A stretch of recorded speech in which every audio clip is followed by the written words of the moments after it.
ETF index mutual funds నేర్చుకుని stock మార్కెట్లో రాణించాలనుకుంటున్నారా? వెంటనే ఈ నెంబర్కి కాల్ చేయండి. నమస్తే విజయ పెద్దన గారు. నమస్తే ఉషా. ఒక స్టోరీ నేను మీకు చెప్తానండి. ఇద్దరు వ్యక్తులు ప్రేమించుకున్న తర్వాత అనివార్య కారణాల వల్లనో వాళ్ళకి సెట్ అవ్వకనో వేరు వేరు లైఫ్ స్టైల్స్ని చూస్ చేసుకుంటూ ఉంటారు. పెళ్ళిళ్ళై పిల్లలు పుట్టిన తరువాత సందర్భం ఏదైనా సరే ఇన్స్టాగ్రామ్లలోనో ఫేస్బుక్లలోనో లేదా ఫ్రెండ్స్ త్రూ కాంటాక్ట్ నెంబర్ తీసుకొనో పాత వాళ్ళు ఎవరైతే బాయ్ ఫ్రెండ్ అనుకోవచ్చు, లవర్ అనుకోవచ్చు, కాంటాక్ట్లోకి వెళ్ళి వాళ్ళకి మెసేజ్లు చేయడాలు, పాత అనుభవాలన్నింటినీ గుర్తు తెచ్చుకోవడం, ఎటువంటి ఇంపాక్ట్ని ఇప్పుడున్న రిలేషన్కి క్రియేట్ చేసే అవకాశం ఉంటుంది అంటారు.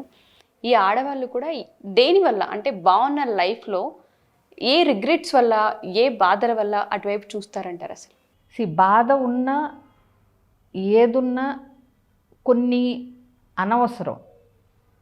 ఈ ఎక్స్ బాయ్ ఫ్రెండ్స్ని కాంటాక్ట్ చేయటం కూడా ఈ అనవసరమైన విషయాన్ని కిందకు వస్తుంది.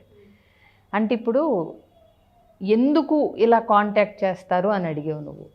మేబీ ప్రెజెంట్ రిలేషన్షిప్లో ఇంటిమసీలు అంటే ఎమోషనల్గా కానీ ఫిజికల్గా కానీ లేకపోతే ఏదో ఒక రకమైన ఇంటిమసీ లేకపోవటం, ఇద్దరు ప్రాపర్గా అంటే బంధంలో దగ్గరగా లేకపోవటం, ఎమోషనల్గా కూడా మానసికంగా కూడా దగ్గరగా లేకపోవటం, ఏదో ఉన్నామంటే అనుకుంటారు కొంతమంది. అదీను ఇప్పుడు వచ్చేసరికి అలా ఎక్కువ రిలేషన్షిప్స్లో చూస్తున్నాను నేను కూడా.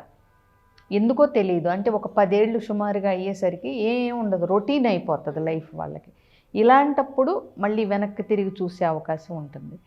ఇంకోటి, ఇద్దరి మధ్య ఆ ప్రేమ రాహిత్యం కనపడుతుంటే కనుక, అంటే ఇప్పుడున్న భార్యాభర్తలు ఇద్దరికి ప్రెజెంట్ ఎవరికైతే ఈ అమ్మాయికి భర్త ఉన్నాడో వాళ్ళిద్దరి మధ్య ప్రేమ తగ్గిపోయింది అనుకోవటం, అది ఒక కారణం. ఇంకొకటి, తెలియకుండానే ఈ అమ్మాయి కూడా ఇక్కడున్న అసంతృప్తుల వల్ల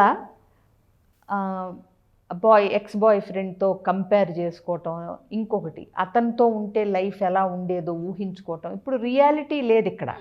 అతనితో ఉంటే ఇంకా బాగుందని ఊహించుకున్న కొద్దీ ప్రెజెంట్ దానిలో నీకు ఇంకా అసంతృప్తి ఎక్కువ పెరిగిపోతూ ఉంటుంది. అవునా? ఇక్కడ ఉన్న రియాలిటీ ఒకవేళ నిజంగా అసంతృప్తులు ఉండి కష్టాలుండి ఏంటి ప్రేమ లేనట్టుగా అట్లా అనిపించినప్పుడు వీళ్ళ మైండ్ సెట్ ఏంటంటే అది ఎలా సాల్వ్ చేసుకోవాలని ఆలోచించడం మానేసి వెంటనే అతనైతే అనేది థాట్ వచ్చే అవకాశాలు ఉంటాయి. అందులో ఇప్పుడు ఎక్కువ చూస్తున్నాం మనం. ఎందుకంటే ఒకప్పుడు ఎవరెక్కడున్నారో ఎలా ఉన్నారో తెలిసేది కాదు. ఇప్పుడు సోషల్ మీడియా వచ్చాక ఇన్స్టాలు, ఫేస్బుక్లు, అదేంటి వాట్సాప్లు, రీయూనియన్లు అన్నీ అయ్యి కొంచెం గ్రూప్ ఫామ్ అయ్యి అందరూ కలవటం, ఇయర్లీ వన్స్ కలవటం, ఇట్లాంటి గెట్ టుగెదర్స్ కూడా అవుతున్నాయి. సో ఇలాంటప్పుడు ఏంటంటే వీళ్ళు మళ్ళీ పాత స్మృతులు నెమరు వేసుకోవటానికి కానీ ఇవన్నీ అవకాశాలు ఎక్కువ ఉన్నాయి. ఇక పనిగట్టుకుని ఫోన్ చేసి పనిగట్టుకుని ఇన్స్టా ఐడీలు, ఫేస్బుక్లు, ఈ ఫోన్ నెంబర్లు తీసుకోవటం అనేది మరీ అనవసరం. పొరపాటున కనపడితే ఏదైనా అనవసరం, బట్ అసలు ప్రయత్నించి మరీ తీసుకోవటం అనేది ఇప్పటి రిలేషన్షిప్కి ఎలాంటి నష్టమో తెలియకుండా అన్నా ఉండాలి, లేదా తెలిసినా పర్లేదు అని అన్నా ఉండాలి. ఎక్కడో వేరే ఆలోచనలన్నా ముందు లేకపోయినా ఇప్పుడు ఈ టచ్లోకి ఎప్పుడైతే వస్తారో రకరకాల పిచ్చి పిచ్చి ఆలోచనలు వస్తాయి.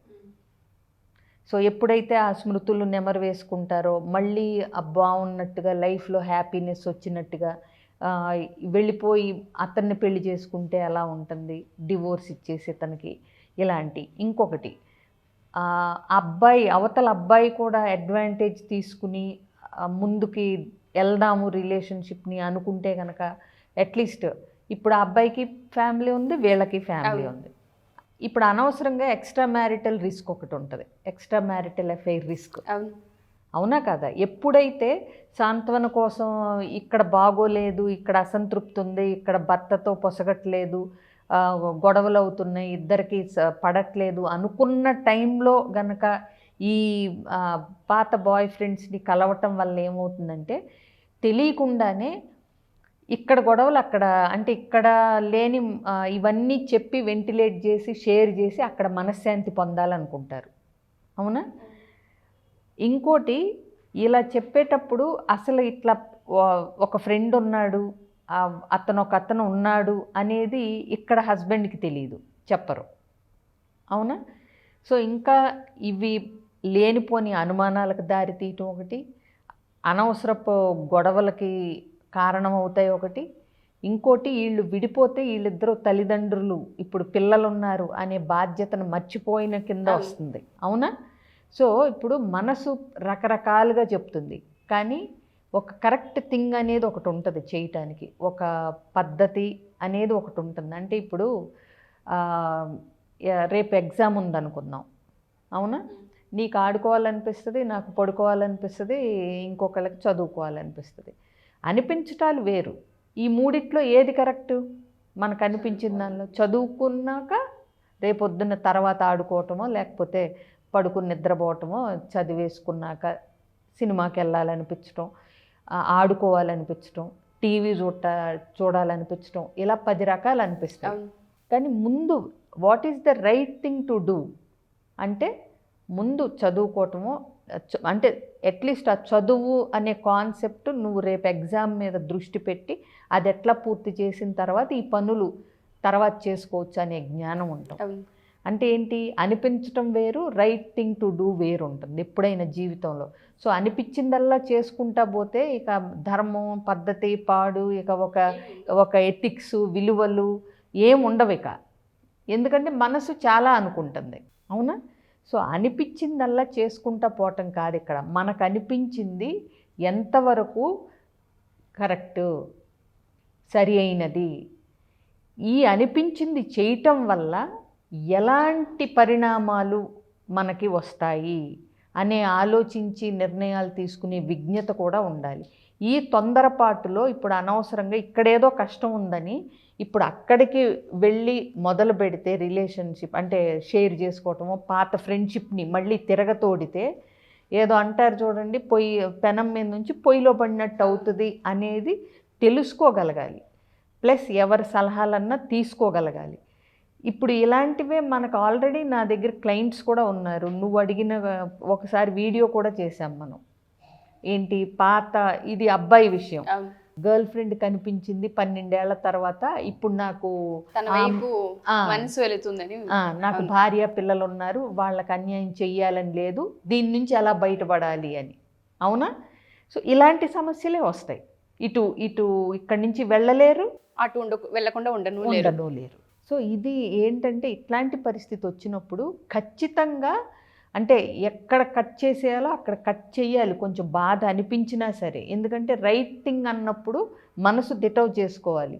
ఇక 2 ఎక్స్ట్రీమ్స్కి వెళ్ళిపోయి ఇక నాకు అతనే కావాలి అని చెప్పి అన్ని నిర్ణయించుకున్నప్పుడు కూడా నువ్వు అసలు నిజంగా ఆలోచిస్తే కనుక ఎంతమంది జీవితాలని మనం ప్రభావితం చేస్తున్నామో చూడండి.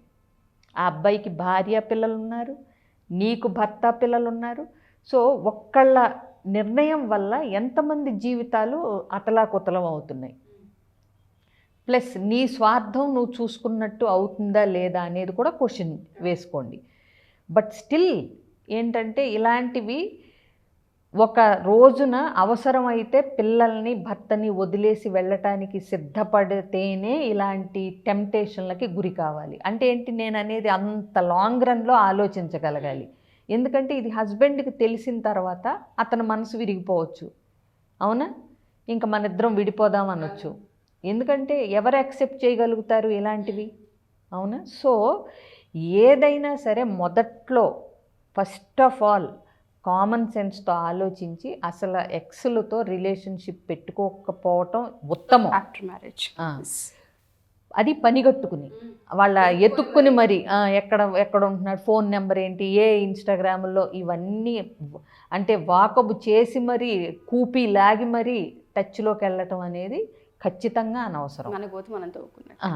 కరెక్ట్గా మన గొయ్యి మనం తవ్వుకున్నట్టే. ఇంకొకటి, మీకు ప్రెజెంట్ లైఫ్లో అసంతృప్తి ఉంటే పాత బాయ్ ఫ్రెండ్ దానికి సొల్యూషన్ కాదని గుర్తుపెట్టుకోవాలి. ఎందుకంటే దానికి చాలా సొల్యూషన్స్ ఉంటాయి. అందరికీ పాత లైఫ్ ఉండాలని లేదు, అదొక్కటే సొల్యూషన్ అవ్వాలని లేదు. అదొక స్వీట్ మెమరీ లాగా మిగుల్చుకోండి. మీరిద్దరూ ఇష్టపడ్డారు, దురదృష్టవశాత్తు పరిస్థితుల ప్రభావం వలన పెళ్లి చేసుకోలేకపోయారు, ఓకే, అదొక చాప్టర్, దాన్ని క్లోజ్ చేశారు. అది అయిపోయింది. నెక్స్ట్ చాప్టర్ పెళ్ళి అనేది మీరు వేరే వేరేగా చేసుకున్నారు. వేరే చాప్టర్లు రాస్తున్నప్పుడు ఈ చాప్టర్ని అందంగా ఎలా తీర్చిదిద్దుకోవాలా అని చూడాలి తప్పితే ఈ చాప్టర్లోంచి మళ్ళీ వెనక చాప్టర్లోకి వెళ్ళి బ్రతుకుదామని అసలు అనుకోకూడదు.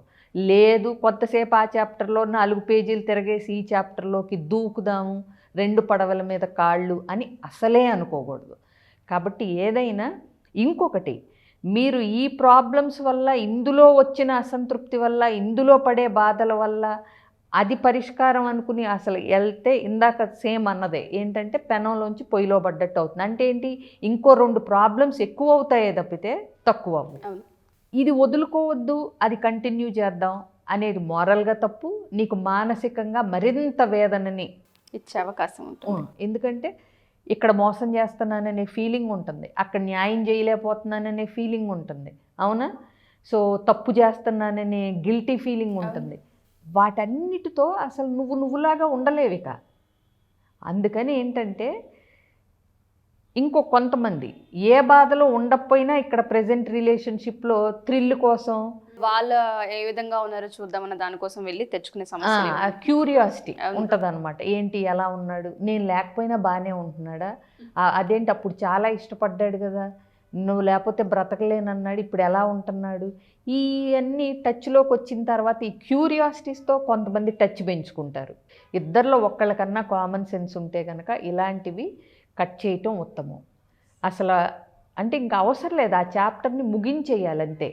థ్యాంక్ యూ సో మచ్ విజయ పెద్దన గారు. సో ఎవరైనా సరే ఇటువంటి ప్రాబ్లమ్స్తో కనుక ఇబ్బంది పడుతూ ఉన్నా లేదా ప్రజెంట్ రిలేషన్లో మిస్అండర్స్టాండింగ్స్ ఉన్నాయి, జరిగిపోయిన గతాలు జ్ఞాపకాలు గుర్తుకొస్తున్నాయి, టచ్లోకి వెళ్తూ ఉన్నాము, లేదా సమస్య ఎక్కువైపోయింది తీవ్రతగా ఉందని అనిపించినప్పుడు ఖచ్చితంగా మీరు కౌన్సిలింగ్ తీసుకోవాల్సిన అవసరం ఉంటుంది. ఈ ఎపిసోడ్ 1కి 2 సార్లు చూస్తే కాన్సిక్వెన్సెస్ ఏ రేంజ్లో ఉంటాయో చాలా క్లియర్గా ఎక్స్ప్లెయిన్ చేశారు.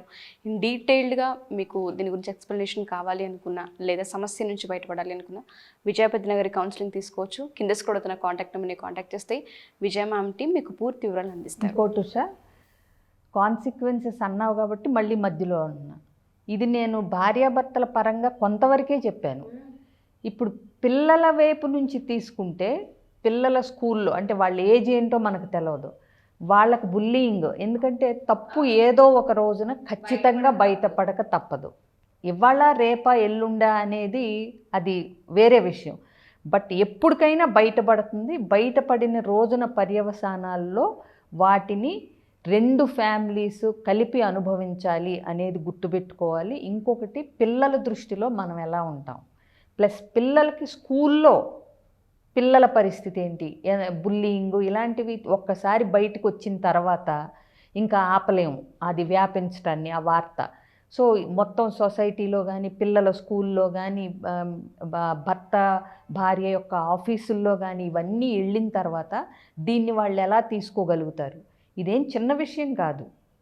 మొదట్లో కనుక కట్ చేయకపోతే ఇది ఎక్కడ దాకా అయినా ఈ ఆలోచన విస్తరించి పెద్ద చెట్టులాగా మారినప్పుడు అది ఎంతవరకైనా వ్యాపించి వెళ్ళి దాని యొక్క దుష్ప్రభావాల్ని ఎటువైపు నుంచైనా చూపించవచ్చు. కాబట్టి జాగ్రత్తగా ఉండాలి. ఇట్లాంటి ఐడియాస్ వస్తున్నప్పుడే ప్రాపర్ గైడెన్స్ తీసుకుంటే మంచిది. Thank you ma'am, thank you so much. Suman టీవీలో మీ పర్సనల్ అండ్ బిజినెస్ ప్రమోషన్స్ కోసం కింది నెంబర్కి కాంటాక్ట్ చేయండి.